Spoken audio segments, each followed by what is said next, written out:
વડોદરામાં ચૂંટણીના માહોલ વચ્ચે પક્ષ પલટાની મોસમ જામી છે। ટિકિટ માટે સોખડા જિલ્લા પંચાયતના પૂર્વ સદસ્યનો ખેલ। કિરણસિંહ રાઠોડે 2 દિવસમાં 2 વાર પક્ષ પલટો કર્યો છે। પહેલા ભાજપ સાથે છેડો ફાડી કોંગ્રેસમાં પ્રવેશ કર્યો। ભાજપને ભરોસા વગરની કહી અને છેડો ફાડ્યો હતો। બીજા દિવસે ફરી પાછા ભાજપમાં ઘર વાપસી કરી। કોંગ્રેસ કમિટમેન્ટ પાડતી ન હોવાનું કહી અને પરત ફર્યા।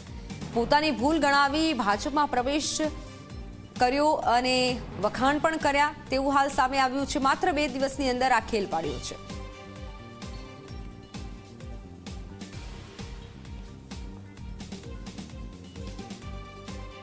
ભાજપથી આજે હું રામ રામ કહી અને મારા પાછી ઘર વાપસી।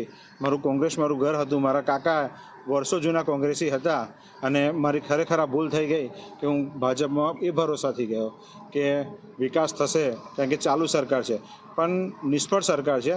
મેં જોયું અંદર જઈને સિસ્ટમ જોઈ એ ખાલી શોબાજી કરવાની। અને તમે જુઓ આજે ગેસ સિલિન્ડરની પરિસ્થિતિ જુઓ। ગઈ વખતે હું ચૂંટણી લડ્યો ત્યારે કોરોના કેવી મહામારી હતી અને કોરોના મહામારીમાં ઓક્સિજનના બોટલા ખતમ થઈ ગયા હતા।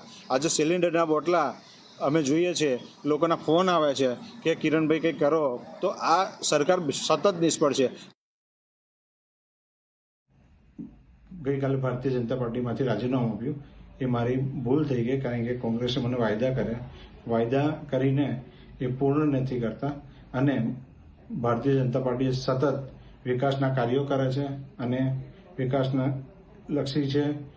ટ્રિપલ એન્જિનની સરકાર છે અને ભારતીય જનતા પાર્ટી હર હંમેશ નાનામાં નાના કાર્યકર્તાનું ચિંતા કરતી હોય છે।